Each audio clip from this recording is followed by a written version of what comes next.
Aconteceu mais cedo do que a gente esperava, mas estamos prestes a ver a grande revanche entre Luffy versus Lucci. Que nostalgia, né, galera? Mas será que o Lucci ainda tem alguma chance contra o Luffy atualmente, depois de ter despertado a sua fruta e ter conseguido derrotar o grande Yonkou Kaido? E também temos a consolidação do sonho do Vegapunk, que inclusive é o título desse capítulo 1068, e é muito provável que o Vegapunk queira criar tenha a ver diretamente com o próprio tesouro One Piece de certa maneira. Fica até o final para entender essa história toda, e se você é novo por aqui, eu te convido a fazer parte dessa tripulação se inscrevendo aí embaixo e ativando o sininho para não perder a notificação dos vídeos que saem toda semana sobre o mangá e o universo de One Piece. E vambora para nossa sexta-feira de sempre, né? Para o nosso dia favorito da semana, que é quando tem capítulo de One Piece. Época de Copa do Mundo é bom demais, não é verdade? Os jogadores com um penteado um mais estiloso que o outro, todo mundo querendo ficar bonito pra câmera, e quando é anime de futebol então nem se fala. É só ver a galera de Aoashi, por exemplo, ou do anime de Blue Lock. Mas pra ter um penteado maneiro igual a esse, primeiro a gente precisa cuidar da nossa aparência, não é verdade? E a Manual tá aqui para te ajudar nisso. Como é que funciona? É só você entrar no site e responder um questionário. Uma equipe médica analisa e você recebe a prescrição do tratamento exclusivo para o teu caso, sem a necessidade de marcar consulta, viu como é fácil? O tratamento é comprovado, pode ficar tranquilo, e o resultado pode ser visto a partir do 4º mês, seguindo as orientações direitinho, é claro. Vocês vão ver as imagens aí. E não importa se o seu caso já tá mais avançado ou no começo, o tratamento serve para os dois, tanto prevenindo quanto revertendo a queda capilar. Galera, ter uma boa aparência é fundamental tanto para você se dar bem na sua vida profissional quanto também na área de relacionamento. Então, se esse é um problema que te afeta de verdade, ou alguém, quem sabe, mais velho que você conheça, acesse o link na descrição e aproveita o cupom exclusivo aqui do canal de 40% de desconto usando o código Bruno Bandeira no seu primeiro pedido, mas é por tempo limitado, hein? E aproveita que o frete é grátis e a embalagem super discreta para você receber o produto na sua casa bem direitinho,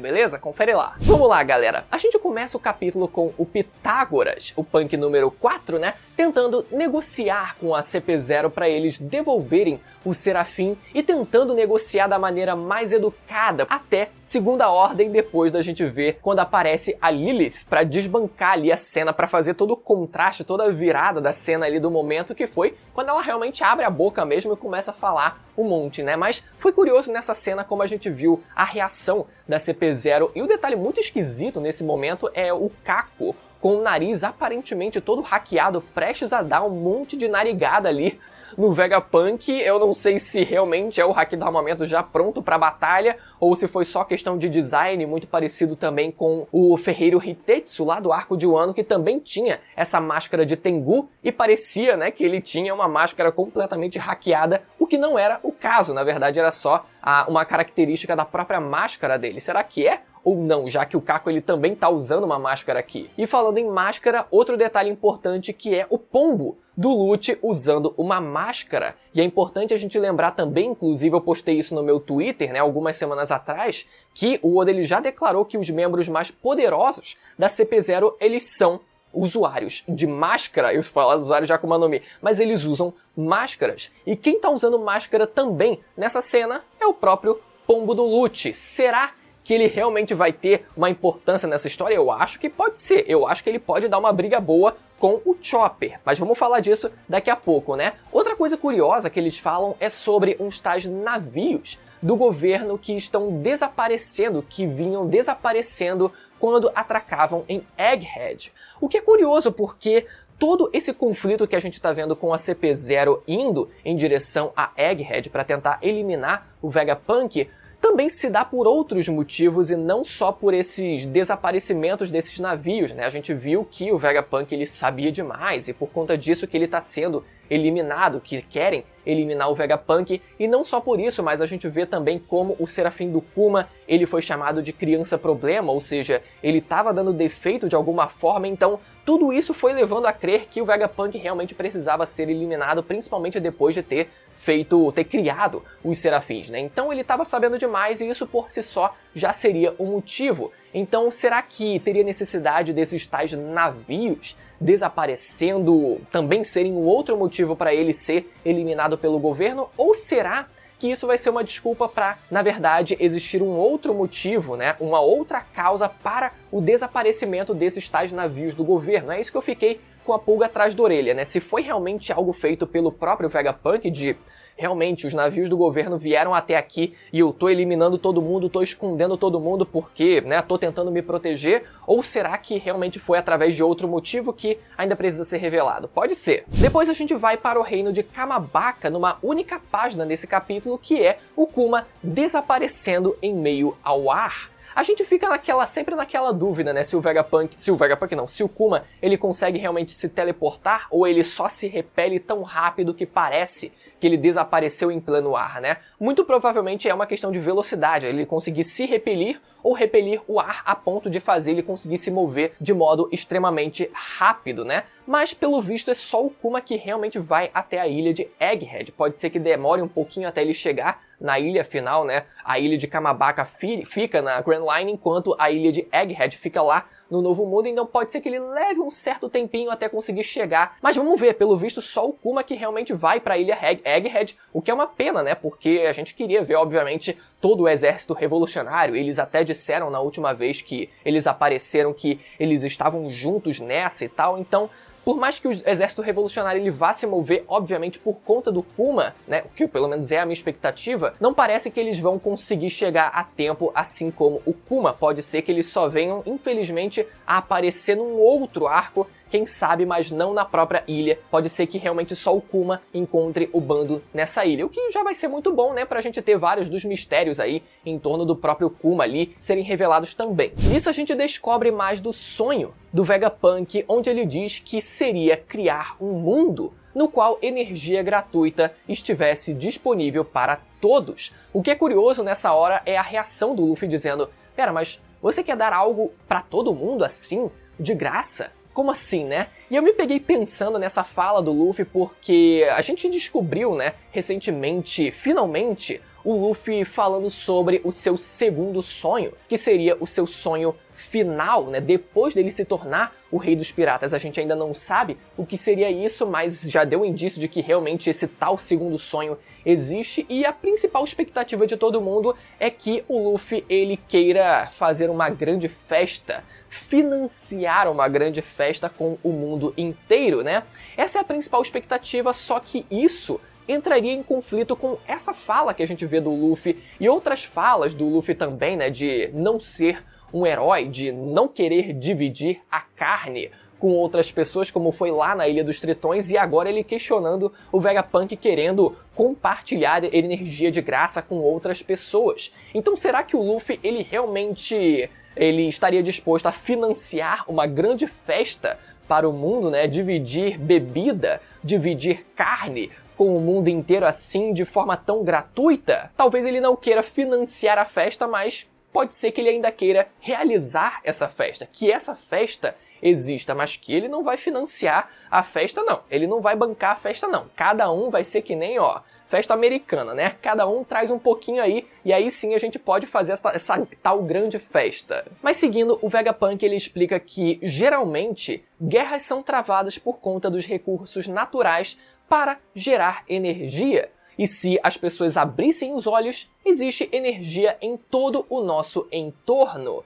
Principalmente se tratando de energia solar, que a gente vai falar daqui a pouquinho, né? Mas abrindo aspas, ele diz o seguinte, que a minha busca para entender melhor essa energia me levou a investigar a energia antiga que fez funcionar o soldado mecânico que a gente viu na ilha de Egghead, né? Então, depois que o meu amigo faleceu, eu mergulhei cada vez mais fundo para continuar a sua determinação. E essa fala me lembrou muito na hora aquela frase, a clássica frase do capítulo 100 de One Piece, né? Onde a gente vê o Dragon ali na cena e é dito que existem 3 coisas que não podem ser paradas: uma força de vontade herdada, o sonho das pessoas e o balançar das eras. E a gente vê isso acontecendo exatamente aqui com o Vegapunk, né? Uma vontade herdada pelo Vegapunk depois do seu amigo Clover ter sido morto. Não só isso, mas o sonho das pessoas, né, ele conseguindo manter vivo o sonho não só de descobrir sobre o século perdido do próprio Clover, mas dele próprio também, e também o balançar das eras, afinal a gente está sempre vendo ali as eras se modificando, mas essas coisas elas permanecendo ainda intactas. Só que o grande lance aqui é que o Vegapunk ele quer criar muito provavelmente é o próprio One Piece ou algo muito próximo disso, porque, galera, eu tô muito confiante, na verdade, de que o Tesouro One Piece realmente seja algum aparato tecnológico do Reino Antigo que pudesse, ou, primeiro, canalizar a energia do Sol, que a gente já conhece, e utilizar energia solar, e todo o Reino Antigo ele fosse abastecido através da energia solar, ou uma segunda possibilidade que seria, quem sabe, um reator de fusão nuclear capaz de criar um Sol artificial. Sim, exatamente, né? O poder do Sol na palma da minha mão, assim como o Dr. Octopus queria criar para gerar energia infinita. Também, o mesmo caso poderia ser aplicado também a One Piece. Obviamente isso casaria com a fala do Vegapunk dizendo que desejaria criar uma tal chama eterna, que seria o poder do Sol, literalmente, e também conseguiria assim dessa forma trazer energia gratuita para o mundo inteiro. E por que eu digo isso? Como eu falei no último review, galera, é muito provável que One Piece tenha tirado inspirações fortíssimas do anime chamado Esteban, a Criança do Sol, onde nessa história existe, assim como várias outras referências que eu pretendo trazer aqui também, mas existiu um reino antigo que era abastecido pela energia do Sol, e o grande tesouro desse reino antigo era justamente um reator de fusão nuclear. Mas eu pretendo trazer um vídeo, quem sabe, ainda nessa próxima semana, quem sabe, investigando um pouco mais, trazendo mais referências desse anime, e que são spoilers pesadíssimos, principalmente sobre o tesouro One Piece. Mas, seguindo, outra coisa que o Vegapunk ele fala, né, que é sobre isso muito provavelmente evitar a origem de várias guerras que naturalmente são causadas pela disputa de recursos naturais que possam gerar energia. Só que talvez o Vegapunk ele esteja sendo ingênuo demais, porque a criação de algo desse tipo não impede, por exemplo, a disputa por esse aparato tecnológico, né? Não impede a disputa para, olha, se tem algo que possa gerar uma energia infinita, que eu possa pegar e monopolizar essa energia para mim. Seguindo o capítulo, a gente vê como a CP0 foi capaz de abandonar o navio com o poder do Serafim do Kuma, utilizando a sua Nikkyu no Mi. A gente não vê eles usando esse poder, mas só por essa fala a gente certamente já pode esperar não só que o próprio Serafim do Kuma consiga utilizar o poder da Akuma no Mi original, assim como as cópias, os pacifistas, eles já estavam utilizando do poder do Kizaru, por exemplo, os lasers usados pelo Kizaru, mas também os outros serafins, quem sabe, também utilizando os poderes de suas Akuma no Mis originais. Ou pode ser que isso tudo só se restrinja ao Kuma, ao Serafim do Kuma, porque foi o corpo do Kuma que foi literalmente estudado, enquanto os outros serafins, eles não foram estudados da mesma maneira, né? Os corpos dos Chichibukais originais, eles não foram estudados dessa mesma maneira como foi com o Kuma, então pode ser que isso só se restrinja ao próprio Kuma. Vou tentar não criar tantas expectativas assim, né? Mas seria um negócio muito louco se todos os serafins eles também tivessem poderes de Akuma no Mi. E não seria, obviamente, né, uma surpresa. A gente poderia muito bem esperar algo do tipo vindo do Vegapunk. Mas, como eu falei, como só o corpo do Kuma foi estudado daquela maneira pelo Vegapunk, pode ser que só se restrinja ao caso do Serafim do Kuma conseguindo utilizar o poder da fruta da patinha. Então o Shaka manda prepararem os serafins que estão na ilha. Tô na expectativa de no capítulo que vem a gente já ver os serafins dos outros Chichibukais e confiarem eles ao comando do Sentomaru. Galera, muito bom, muito bom. O Sentomaru, gente, que inclusive é homem, pra quem não sabe, né? Muita gente confunde ele com uma mulher. Ele é o guarda-costas do Vegapunk. E a a gente vê o Vegapunk nesse arco, né, nesses capítulos, e cadê o guarda-costas dele, né? Será que o Oda iria esquecer ele dessa forma, dizer, era o guarda-costas do Vegapunk, mas a gente nunca viu ele protegendo o Vegapunk e que se dane, sabe? Eu até esqueci que ele existe. Não, ele é o guarda-costas do Vegapunk, então ele tem que estar na ilha, em algum lugar que a gente ainda não sabe, tipo escondido, descansando, no horário de almoço dele, mas ele está na ilha. Vamos ver ele executando realmente, finalmente, o papel dele de guarda-costas do Vegapunk. Espero muito desse personagem, porque já antes do time skip ele já conseguia usar o armamento na sua forma avançada. Então eu tenho altas expectativas, né? Vamos ver se ele aparece no capítulo que vem já liderando os outros serafins. Vai ser muito maneiro. E o Vegapunk então vai para o andar de cima e deixa a galera do Luffy se virando. Olha, a gente se encontra lá, galera. Eu vou adiantando ali a minha mala e vocês vão cuidando aí de tudo, tá, gente? Vocês vão ajeitando as cordas do navio aí, vão derrotando a CP0, que eu vou me adiantar ali em cima, né? O Vegapunk saiu pianinho. Só que nisso começa a atuação da CP0 e junto disso também a sua humilhação. Começando com o Kako tentando acertar um Hankiaku no holograma e falhando já de primeira, e depois subindo para o topo da ilha e sendo acertado por lasers ali, chuva de lasers em cima dele, e ele já não sendo derrotado, mas já levando uma boa sova, né? Obviamente, né, pra dar um hypezinho ali também no aparato tecnológico do próprio Vegapunk, mas foi triste já começar com o Kako levando uma sova desse jeito, mas só que depois vemos a Atlas indo para cima da CP0, mas o Lute entrando na sua forma híbrida e lançando um Rokuogan na cara dela. Que saudade que eu tava de ver essa técnica, né? Mas olha só, depois disso a gente vê o rosto dela todo completamente rachado e explodindo. É dito pra gente que a Atlas não chegou a morrer, ela explode, mas continua viva.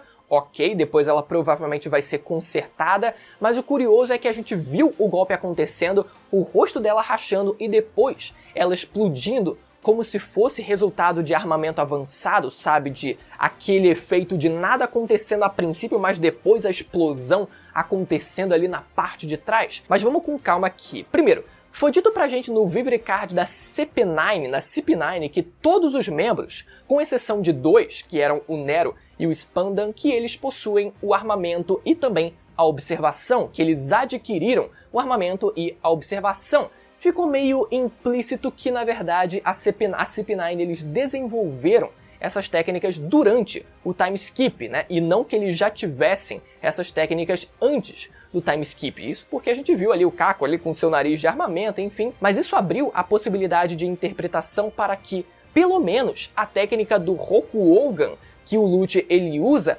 fosse também uma técnica baseada em armamento avançado, porque a representação visual dessa técnica é praticamente idêntica ao armamento, ao uso do armamento avançado, né? Dele fazendo ali paradinho, pum, só dando aquele impacto e a gente vê a consequência ele vazando por trás do oponente. É muito parecido, então pode ser sim que por mais que o Oda ele não tivesse a intenção a princípio de colocar um armamento avançado do Lute lá no arco de Enies Lobby, que ele de certa forma faça um pequeno retcon e diga que sim, essa técnica sempre foi baseada no uso do armamento avançado. E no finalzinho do capítulo, o Luffy se deparando com o Lute, né? Finalmente, eles, olha só galera, muito rápido eles já se encontrando e pelo visto eles já prestes a se enfrentarem. Somado ao Luffy, a gente vê que junto a ele também tem o Chopper e o Jinbe, ou seja, muito certo de que o Chopper, ele sim, vai enfrentar o Pombo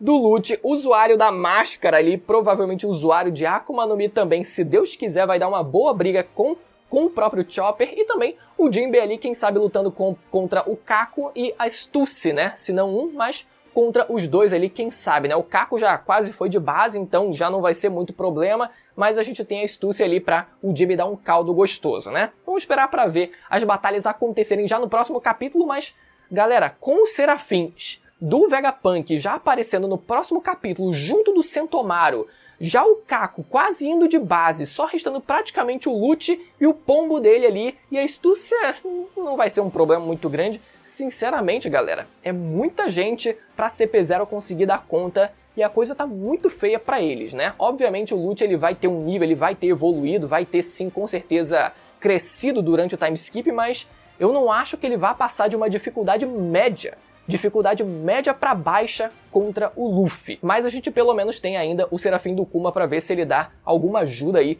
para CP0 conseguir ter alguma chance contra todo mundo que eles querem enfrentar. Beleza? Espero que vocês tenham gostado do vídeo. Se você gostou, deixa aquele like como sempre e aproveita mais uma vez para se inscrever aqui no canal e ativar o sininho para não perder a notificação dos vídeos que saem toda semana sobre o universo de One Piece, beleza? Conto muito com a sua inscrição. Até a próxima. Tchau!